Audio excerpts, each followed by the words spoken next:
Welcome, everybody. So we're running a minute or two behind. We're just going to give a couple more minutes to folks logging in now, but we should get started within the next minute or two.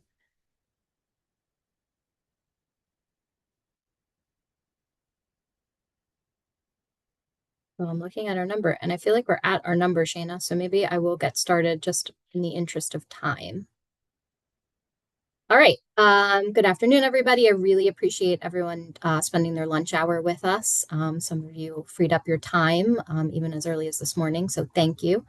For those of you that don't know me, my name is Rebecca Murray, and I'm the Engagement and Program Manager here at Parks and Trails New York.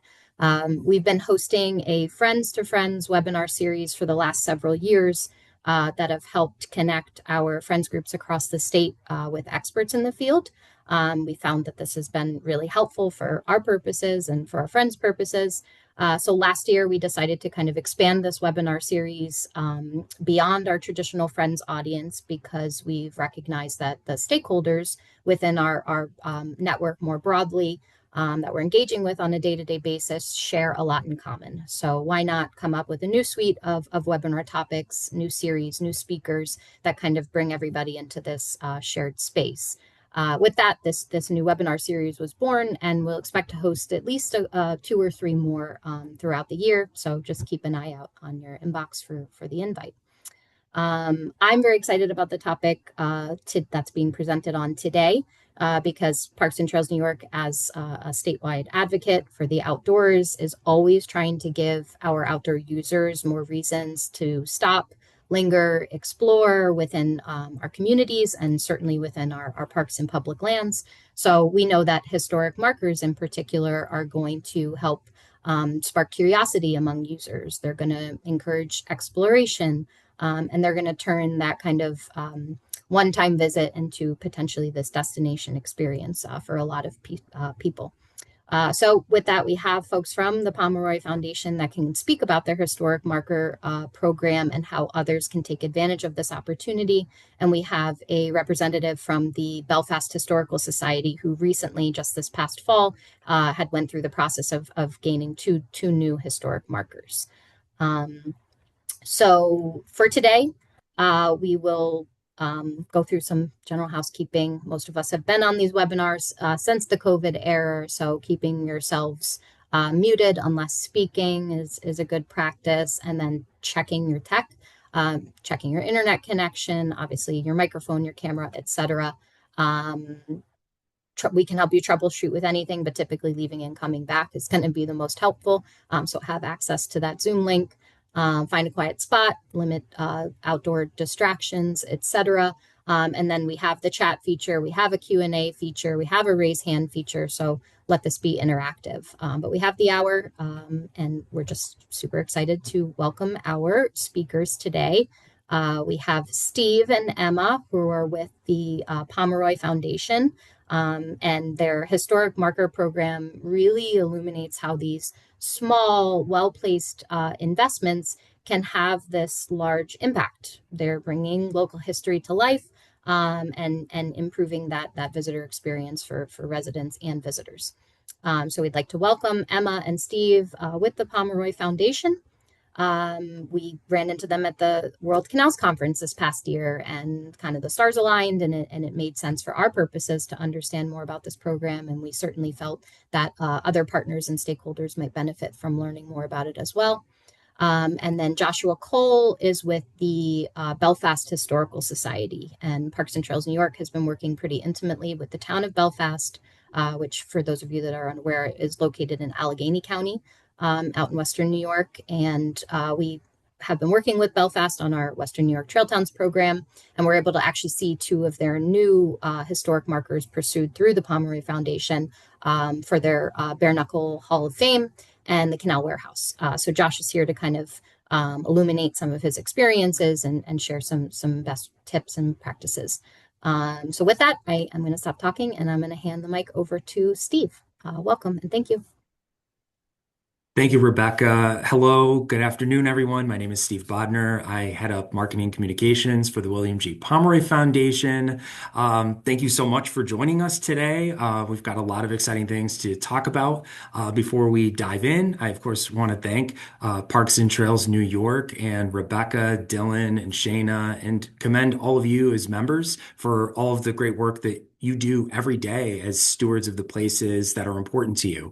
And that's a great connection for historical markers, our topic for today. So we're grateful for this opportunity. All of us at the Pomeroy Foundation are excited to talk about these opportunities with you to help celebrate, preserve, and share history in a visible and lasting way along trails, parks, and destinations. So, as we move through today's presentation, I also want to invite you to think about the places that are important to you and how a historical marker could help signal that important history as part of the landscape.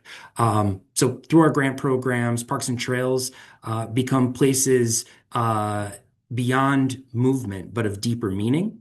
So, with that, I'm also delighted to introduce my colleague and our featured Pomeroy Marker team presenter, Emma MacDowell, research historian and engagement associate for the Pomeroy Foundation. Turn it over to Emma. Yeah. Thanks for the introduction, Steve. Hi, everyone. I'm Emma. And as Steve mentioned, I'm a research historian and engagement associate at the Pomeroy Foundation. I assist applicants throughout the application process and perform outreach to promote our marker programs. I'm so glad to be here, and thanks again to Parks and Trail New York for having us. Great. Thank you, Emma. So, the presentation focus, I'll just do a quick overview. This is the roadmap for today. So, we'll introduce you to who we are and what we do with the Pomeroy Foundation as a philanthropic organization. We'll share a little bit of information about the benefits of markers so that you get a little bit more context before Emma does a deeper dive into each of the grant programs and the types of themes that they commemorate. Then we'll get into a little bit more of the nuts and bolts about the grant application process, insights on how to submit a successful grant application. Emma will share more information about that with you. And then we'll wrap it up with some comments from Josh, ideas that might be interesting to you, along with some questions. So that is our overview for today. Kicking it off with who we are and what we do at the Pomeroy Foundation. So, for those of you who are new to us, the William G. Pomeroy Foundation is a philanthropic organization based in Syracuse, New York. We're founded by Bill Pomeroy, who is bringing together his two greatest passions in life, improving outcomes for blood cancer patients. Bill is a leukemia survivor, and helping communities to celebrate their history with fully funded historical markers. Now, Bill wanted to ensure, as a lifelong history enthusiast, that markers were something that communities would be able to get without having to fundraise on their own. And so on this next slide, I'm going to tell you a little bit more about Bill's story and why historical markers. So this goes back to Bill's childhood when he was growing up, and his father was in sales, and he would go along on these trips with him. And when they'd see a roadside marker, they'd stop and read it together. So that fond memory stayed with Bill throughout the years. And when he established the Pomeroy Foundation, he saw that there was actually a gap in funding in New York State, where the state had stopped funding its official program in the late 1930s. So all of those decades between then and now, local communities had to do fundraising on their own. And so this was a real opportunity to provide funding for historical markers in communities for the local history that people want to commemorate. And that is really the heart and soul of what we do with the for history part of our mission. Now, historical markers have a lot of benefits. They educate the public, encourage pride of place, promote tourism. One of the things that we like to say is that every Pomeroy marker tells a story, honors a legacy, and strengthens the fabric of a community. And what's really important is thinking about how your local history can be shared through the medium of a historical marker. And that is something that can help to create greater attention through dedication ceremonies, media coverage, strengthening the visibility of a particular location in a community. It's really strengthening the fabric of a community. And we'll talk more about those benefits as we work through some of these programs and share some of the major initiatives that we also have going on, like our education program. So media coverage is, again, another really key benefit here. Dedication ceremonies are always a really great time to invite public officials, media, and get people interested in the kind of work that you're doing in a friends group, uh, let's say. So now we're going to segue into featuring our different marker grant programs. Emma will take you through these. At a high level, the Pomeroy Foundation offers two major categories.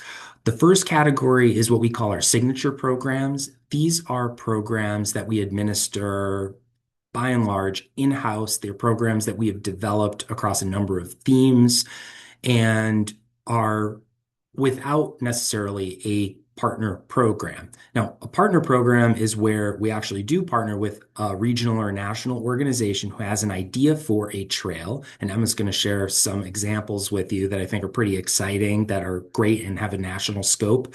And what we do is we develop that partner program with them. And it's unique to them and the type of history that they're commemorating. And here is an overview of what you're going to see over the next few slides as I turn it over to Emma. These are our signature programs. So without further ado, I will turn it over to Emma. All right. Thanks, Steve. Let me introduce our marker programs. Our flagship program is the New York State Historic Marker Program, the one that started it all. It commemorates people, places, events, and things from 1683 to 1926 and has served as a model for our National Hometown Heritage Program. And since 2006, we've awarded more than 1,200 markers across all 62 counties in New York State, many of them in parks along roadways and near trails where the public can easily engage with them. All right. The Historic Transportation Program commemorates railroads, bridges, tunnels, canals, and aviation. It focuses on stories prior to 1945, before the automobile and interstate highways reshaped travel. For the Parks and Trails community, this program is especially relevant. Many of today's trails follow historic transportation corridors, including canals, rail lines, and early roadways. These markers help interpret layered history and showed visitors how movement through the landscape has evolved over time.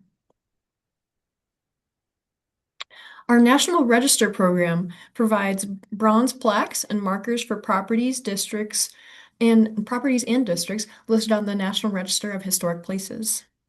Because designation alone doesn't provide funding, this program helps fill that gap, particularly for publicly accessible sites. Applications are accepted year-round and are straightforward, requiring only a designation and land permission letter. This can be an excellent option for historic structures or landscapes within park systems. All right, Legends and Lore. And so this program celebrates folklore and cultural heritage. From folktales to oral traditions, this program captures stories that may not appear in textbooks, but are deeply meaningful to communities. These stories are often tied to natural features, waterways, and landscapes. These markers also invite imagination and storytelling, enriching the visitor's experience in outdoor spaces. Hungry for History celebrates regional and local food traditions created prior to 1970. Think of Syracuse's salt potatoes or foodways tied to agricultural landscapes and working waterfronts. These stories often intersect with parks, markets, and community gathering places and can be powerful expressions of local identity. Hometown Heritage is our national program commemorating historically significant people, places, events, and things 100 years and older. It's especially valuable in states without a marker program or for topics that don't fit elsewhere. Each marker features the outline of its state at the top, reinforcing local identity. Since we have our New York State history program, we don't offer hometown heritage in New York State, but please share this with your friends outside of New York State. All right. In addition to our signature programs, we partner with nonprofit organizations and governments to commemorate historic people, places, and events along trails, byways, and other significant corridors.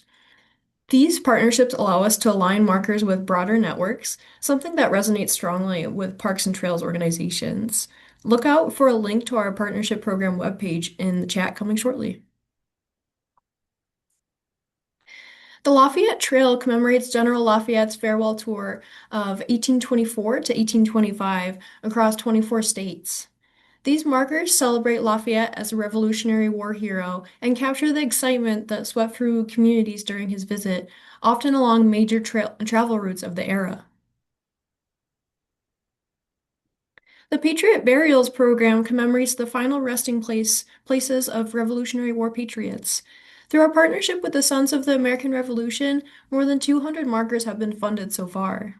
Many are located in rural cemeteries and park-like settings. These are places of reflection that benefit from clear, respectful interpretation. Trails Across America is a new national partnership with the Rails to Trails Conservancy and is especially relevant to you all. This is the second marker series we are doing with Rails to Trails, the first being the Great American Rail Trail. This program provides fully funded markers along multi-use trails, including greenways, canal paths, and former rail lines converted into recreational trails. Markers must be placed along trails protected from vehicular traffic, accessible to people of all abilities, and designed for non-motorized use. Subjects are eligible through 1956, marking the passage of the Interstate Highway Act and a turning point in transportation history. With more than 42,000 miles of trail corridors nationwide, the goal is to fund up to 20 new markers each year, connecting communities through the powerful combination of history and place. Those interested in applying for this program can submit their ideas directly to the Rails Trails Conservancy through an online application form that I believe was already linked to in the chat, so thank you. All right. And so when applying for a Pomeroy Marker grant, there are three key steps. First, you'll want to review the program guidelines and criteria. Second, you'll confirm eligibility. Our grants are open to 501c3 organizations, nonprofit academic institutions, tribal nations, and government entities. Then third, begin by gathering primary sources and attain land permission early.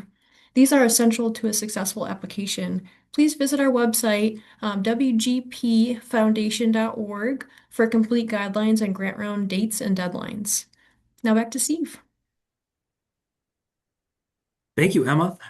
Great introduction to the signature and partner grant programs.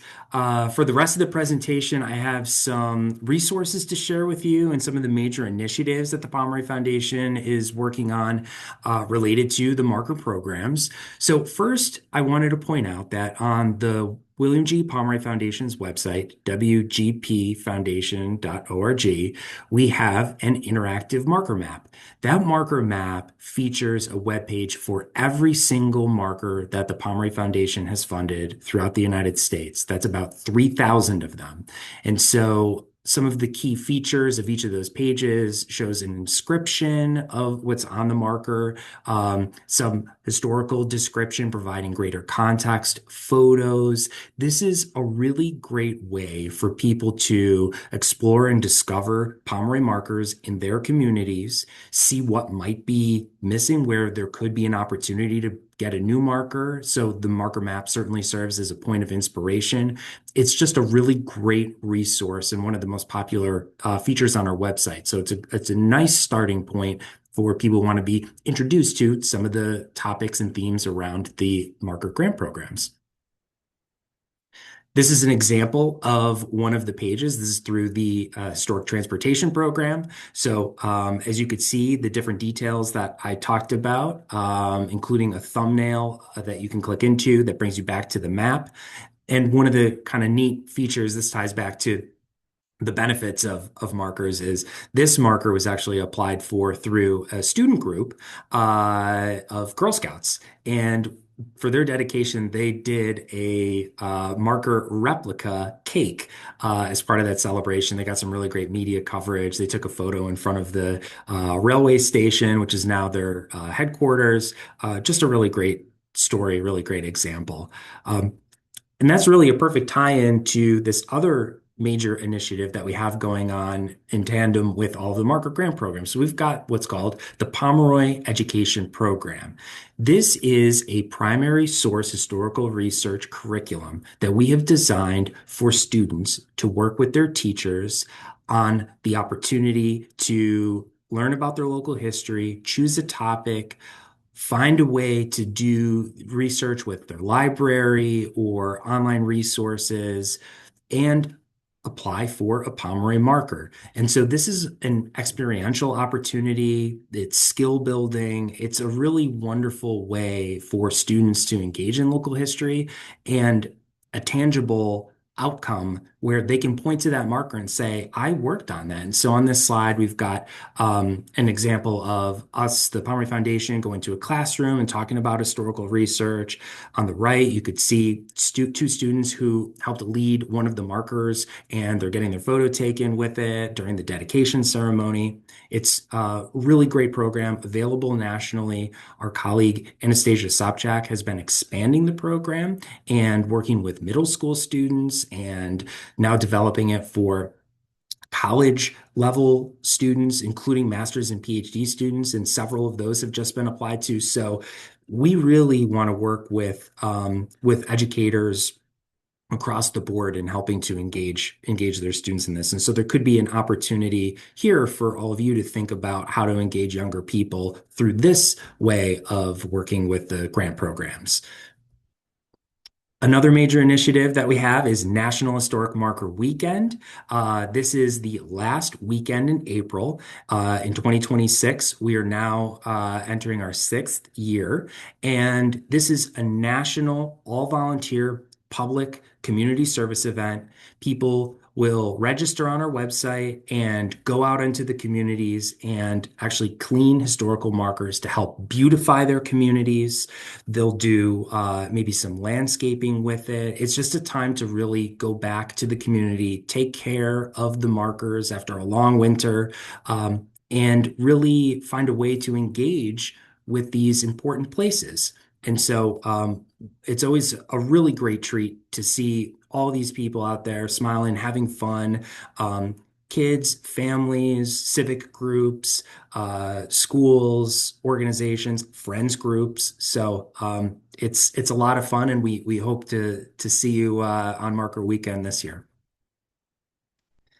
And just to kind of wrap things up with our slides, we have just a couple of examples of the New York markers that Josh Cole, as a grant recipient, received in Belfast. So we have that on this slide.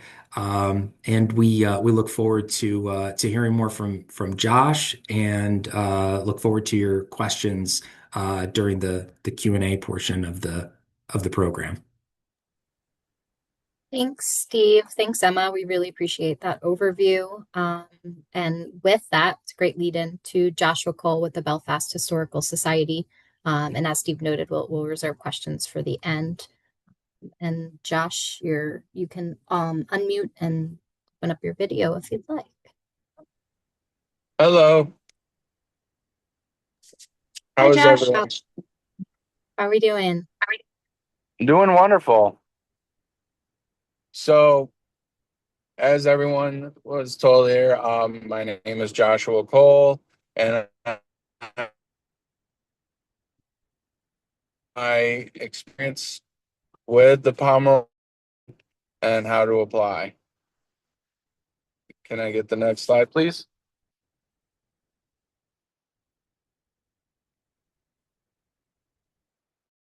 Who am I and what I do? My name is Joshua Cole. I am a former town councilman of the great town of Belfast.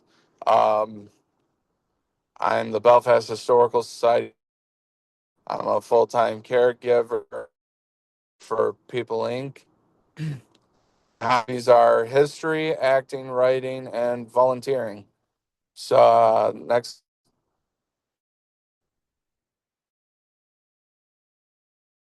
with the William Pomeroy Foundation grants. Belfast, pillar of the community. I've applied, received grants for two historical sites, and hopefully three more with the Patriot burial signs. We have two successful William G. Pomeroy signs right now with the Canal Warehouse off the Genesee Valley Canal. And we also have down the street from the Canal Warehouse the training barns where William Muldoon, the solid man, trained John L. Sullivan, the world championship boxer, bare knuckle boxer. Next slide, please. And here are some examples of our signs. We just got the good news back in 2025, the beginning of December and at the end of December, that we got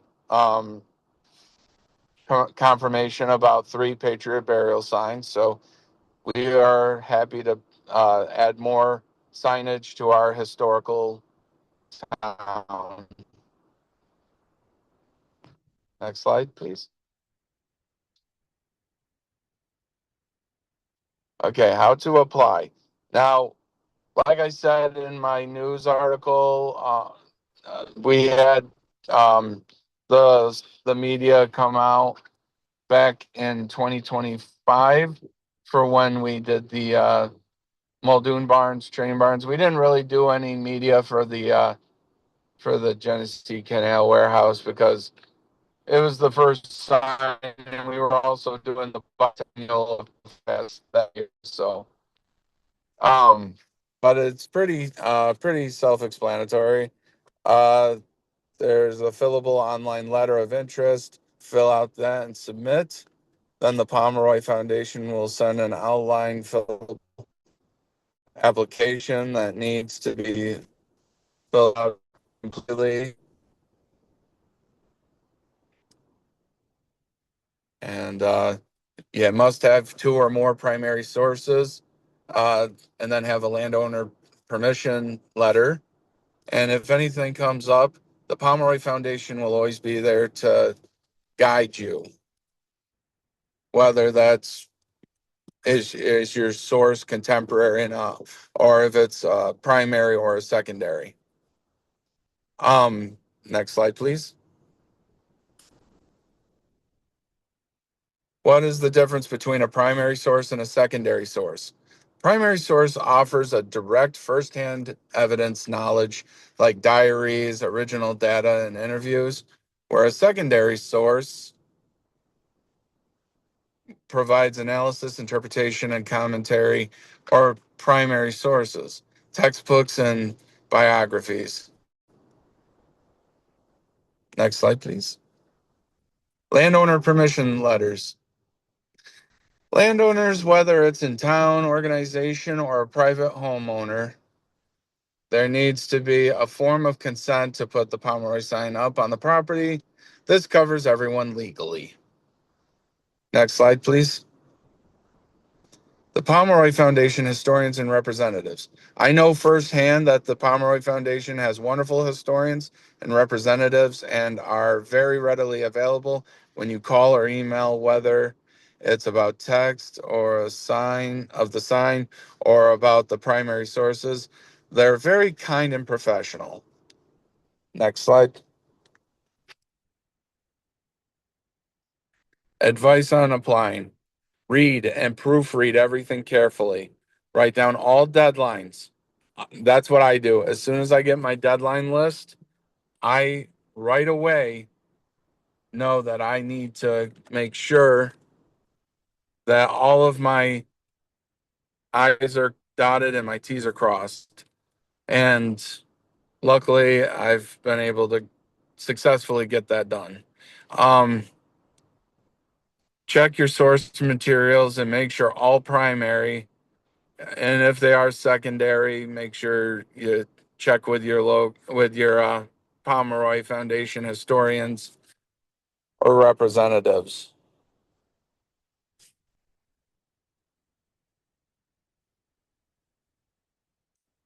Why do I do it? I do it for my town. I do it for history. I do it for future generations. I do it for education, and I do it because I like it.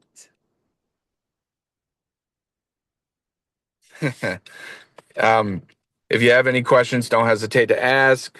My name's Joshua Cole. I am the vice president of the Belfast Historical Society. My email, jcole, all lowercase, 123191 @gmail.com. And my phone number is 585-365-3063.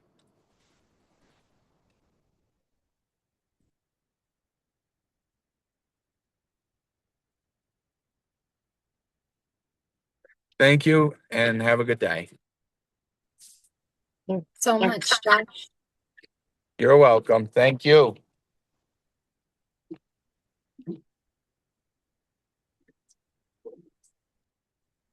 Well, we appreciate the presentation by both the Pomeroy Foundation and Josh at the Belfast Historical Society. And so we have a decent amount of time for questions and a few options. Everyone can feel free to raise their hand using the raise hand feature at the bottom of the screen. They can stick a question in chat if they'd prefer not to speak. And there's also a Q&A feature that can be found by selecting more at the bottom of the screen and then Q&A. And I see there's actually two in there.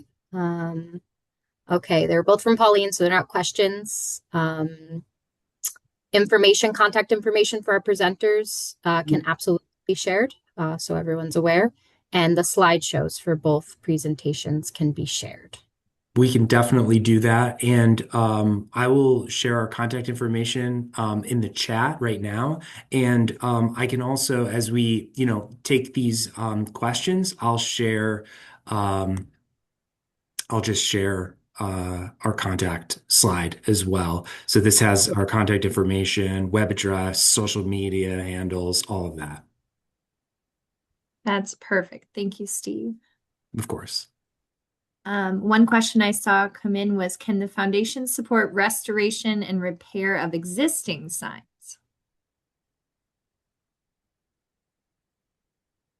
Yeah, I can answer that one. We do have a program that helps with repairing damaged signs. And so people are encouraged to contact us at info@wgbfoundation.org. The contact information is shown, and someone will help you with that. And so we do. I will say we can reimburse half of the cost of a damaged sign, and then I believe we have applicants apply for a new one at that point. Yeah. Perfect. Thank you, Emma. Q&A.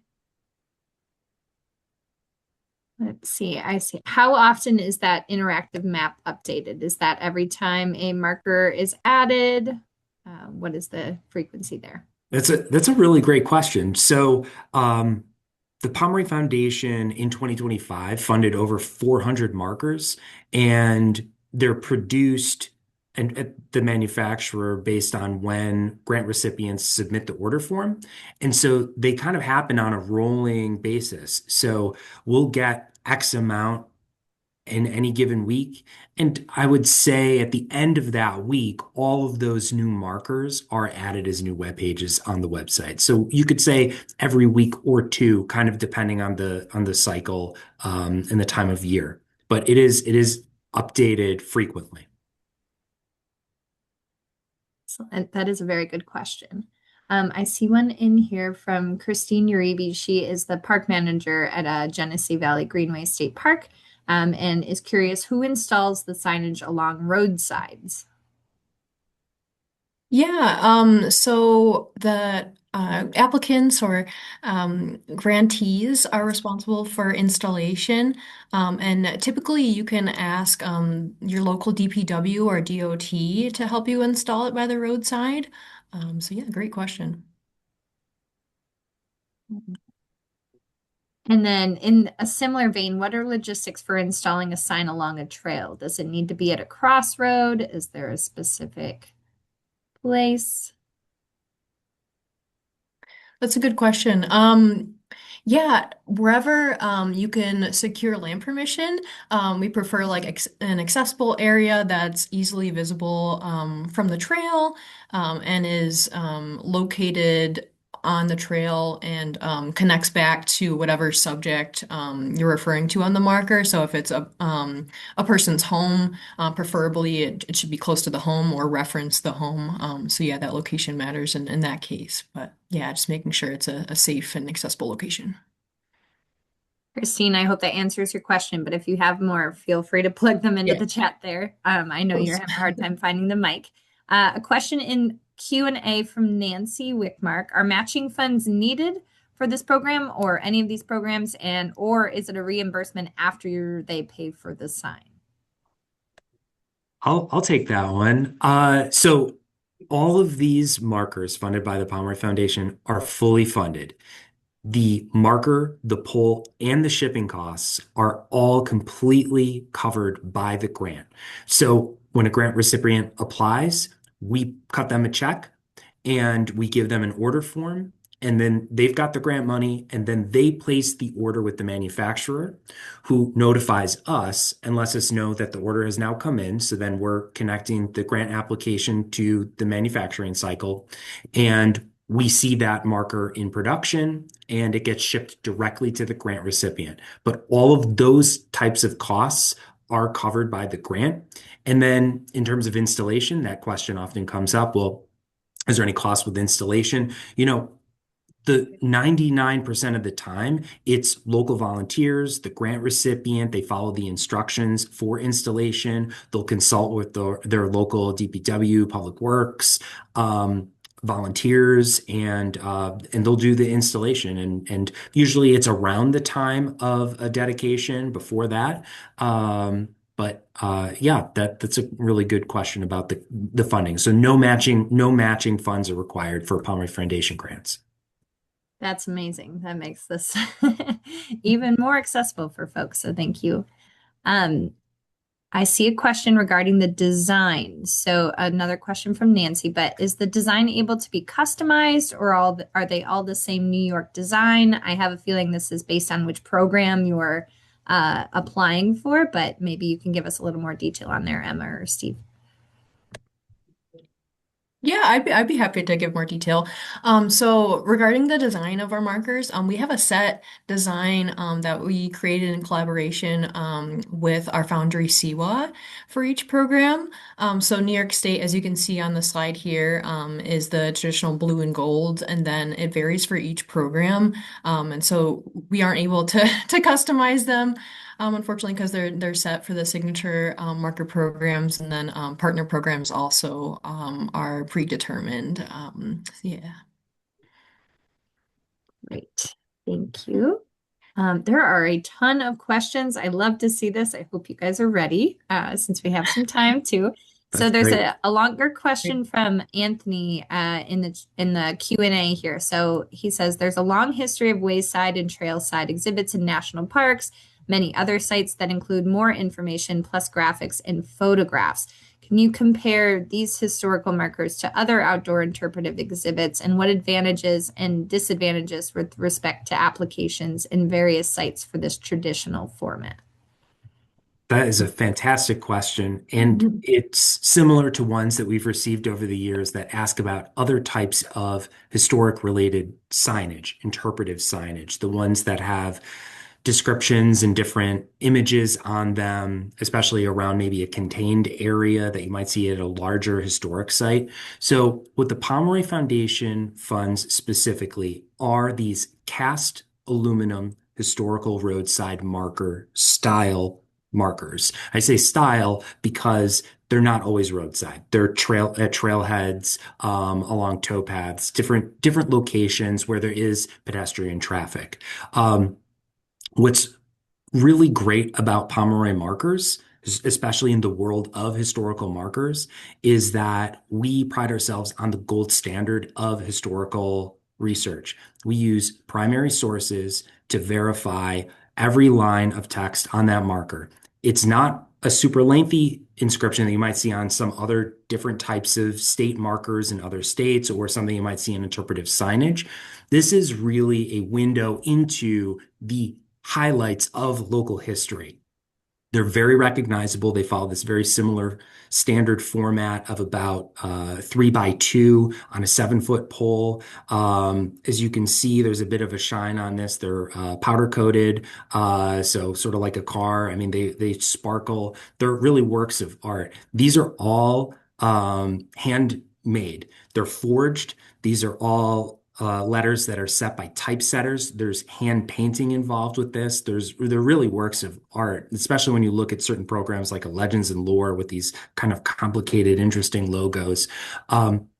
So that is what we really specialize in.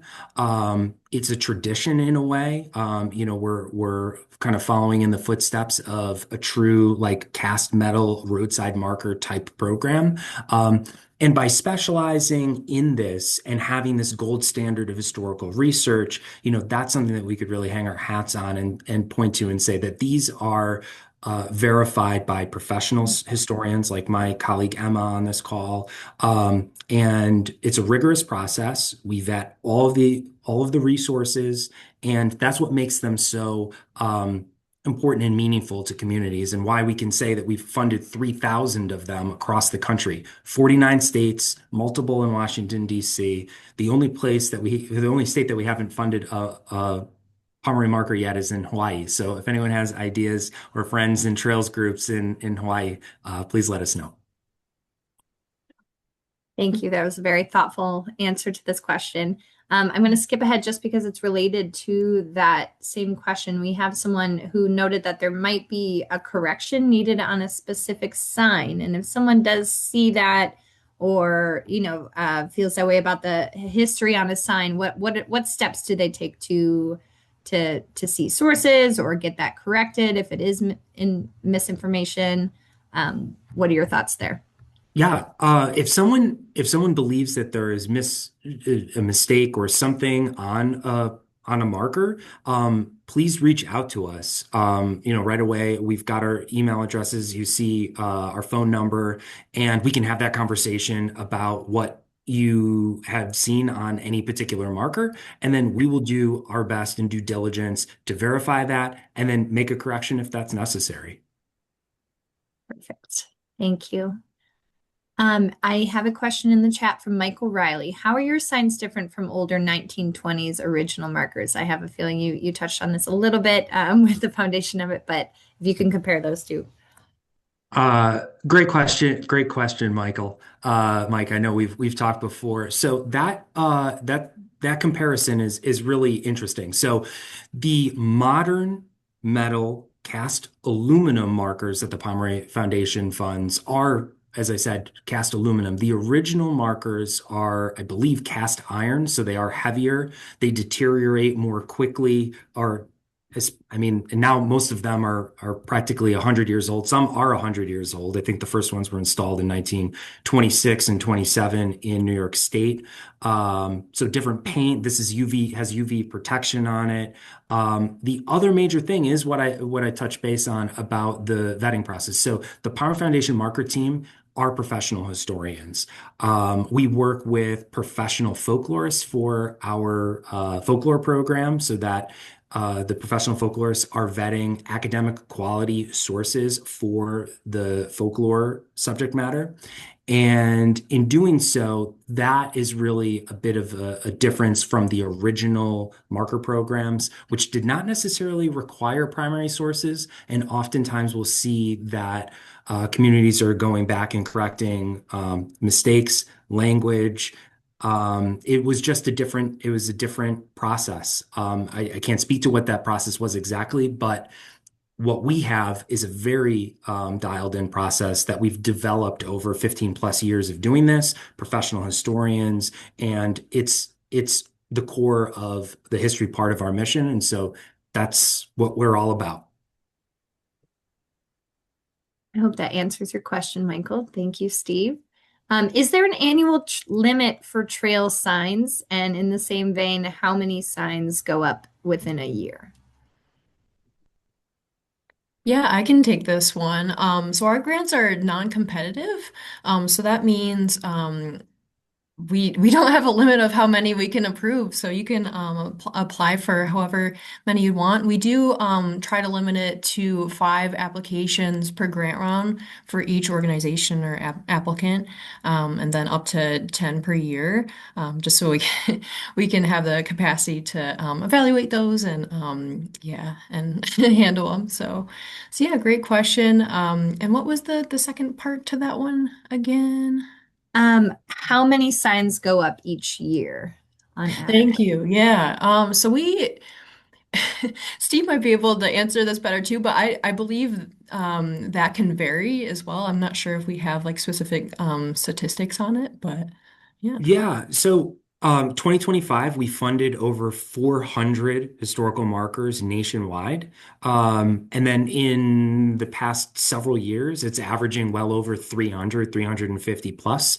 And these are approximations just off the top of my head, but I can say over 400 this past year and a total of 3,000 nationwide. And that does include some bronze plaques that we fund through the National Register program that Emma talked about earlier. And that's the one program where we do have a variant where the bronze plaque could be affixed to a structure just because it may be more appropriate than a roadside marker style in that setting. That makes sense. That's quite a lot of markers. That's impressive. Question from Jamie Tirado. I'm sorry if I got your last name wrong, but why is the New York State Historic Marker Program limit set to sites who have existed for over 100 years? Worried this leaves out a lot of sites that carry significant historical resources from the 20th century. Yeah. That's a great question. Thanks for asking. So we typically say up to 100 years because we need we need the historical event or subject to have an expressed impact on the community. So we need that time for the person, the place to have made an impact and have like evolved over time. So we need to have that 100-year limit to make sure that it's had an express impact on the community and it's historically significant.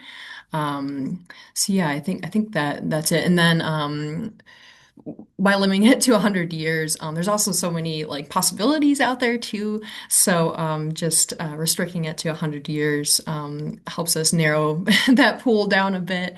So I hope that answers it. That seems reasonable. Yeah. But if you have any more questions, let us know. Nancy, can an application be submitted for more than one marker? I'm assuming this means can you apply for, a few different markers in one application? Yeah, that's a good question. So we say use one application per marker. You can submit multiple applications and to multiple programs, but yeah, each application is for one marker. Thank you for that clarification. Yeah. Two in the Q&A here from Anthony, but is it possible to include on a marker routes to further information for the reader?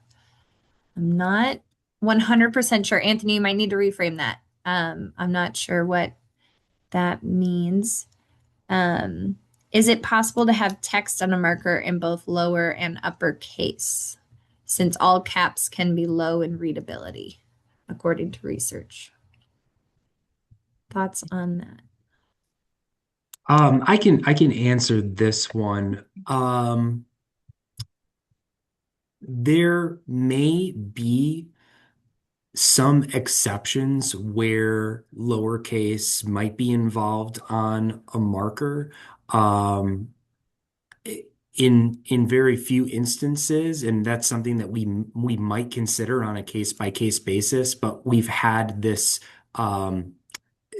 particular style and format in working with professional historians and the manufacturer's been involved in this process And so we've got a certain style and standard and brand conventions around what we call Pomeroy markers.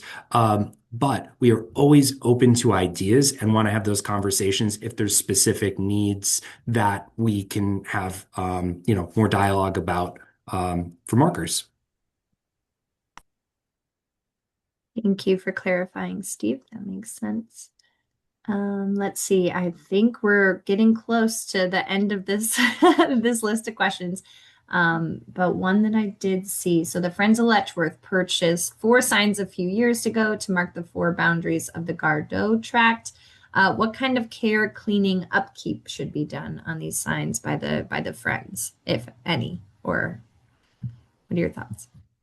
Yeah, that's a great question. If they're in, and I'll just start with this particular style of marker because there's all sorts of different variations as we spoke about earlier, interpretive signs, bronze plaques on boulders, all sorts of things. So if these are, and I believe we are talking about 4 Pomeroy markers, what we suggest is a mild mix of soapy warm water in a bucket. Um, a sprayer or a hose if you can have access to something like that, but the bucket certainly works. A sponge, a toothbrush helps with getting in on the letters. And this is all, especially if the paint isn't chipping, you want to probably give a full assessment of where there could be chipped paint, if there is any type of wear, and just be more thoughtful and gentle in those particular parts of the marker. But yeah, just a really light soapy mix is often a way that does a trick for making those markers polish up pretty nicely. Seems easy enough. Just some warm soapy water. I think one last question. There are a few questions in here. I'm sorry, folks, that are very specific to a site. I think, Pauline, I'm looking at you. There are a couple other questions that are very site specific. I think we should follow up with Emma and Steve separately on those, just for time's sake. So if you have a very specific question about a site, please reach out to Steve or Emma. I think the more broad question that I saw in here was graffiti. And are signs resistant to it? There have been issues with graffiti on signs in the past, so curious how Pomeroy markers stand up to graffiti. That's a very um, interesting question that I don't think that we've ever received specifically before about spray paint, as what I'm assuming you're talking about with graffiti on these markers. There is really not they're powder coated, but it's not like a protective layer or finish where, spray paint or something like that is going to necessarily easily wipe off. That is a question that I would like to talk to the manufacturer about and see if they've ever heard of any other types of situations like that. I'm sure they have because they work with many other states and other groups throughout the country. So if you share your contact information or just email me or email us or give us a call, I can track down that information for you and answer that. Great question. Thank you, Steve. It's hard to get graffiti off of just about anything, so it's understandable if they're not fully graffiti resistant. 2 more have come in real quick, and then we're going to have to start wrapping it up. Anthony gave some clarification on his question. So, is it possible to include a reference on the marker about how to get more information? I think on most of your markers with the map, you can go online and there's a bit more information on your map, but is it possible to include that on the sign, or is that implied? What are your thoughts there? So when the grant is provided to the grant recipient, to the applicant, and they go and they place the order, the marker is their marker. It becomes it's their property. And so, some of the things that we have seen with some of our partner organizations, like the National Collaborative for Women's History Sites, which we did the National Votes for Women Trail to commemorate the 19th Amendment. They added a QR code to the bottom of the markers after the fact that links back to web pages. There are a couple of collaborations where we actually have put QR codes in on the manufacturing process. This is really something that we're taking on a case-by-case basis with partner groups, with marker programs. Currently, we don't have that on the markers, but there are ways like attaching a QR code or some additional signage after the fact that links to other areas. But this is a big area of innovation. There's a lot of different companies and organizations out there doing digital mapping and connecting the physical world to the digital world, historic sites. Obviously, there's a lot of QR codes on interpretive signage at different places. So there are ways to do that. And, for us, one of the primary ways of bridging that right now is through our interactive marker map, and thinking about other innovative ways. So we're open to your ideas and like to have those kinds of conversations. Thank you, Steve. And thank you, Emma. This was very insightful. I think here I will not be hiding there. I can see you guys now. Um, but we appreciate all the time you took today to answer everyone's questions, to give us insight into these marker programs. I think it's amazing what you're doing. I know I get excited when I see them all over the state, and even when I go out of state. So thank you. And we have your contact information. We'll be able to follow up with you on any site-specific questions or any general questions. And we just thank you so much for taking the time today to be with us.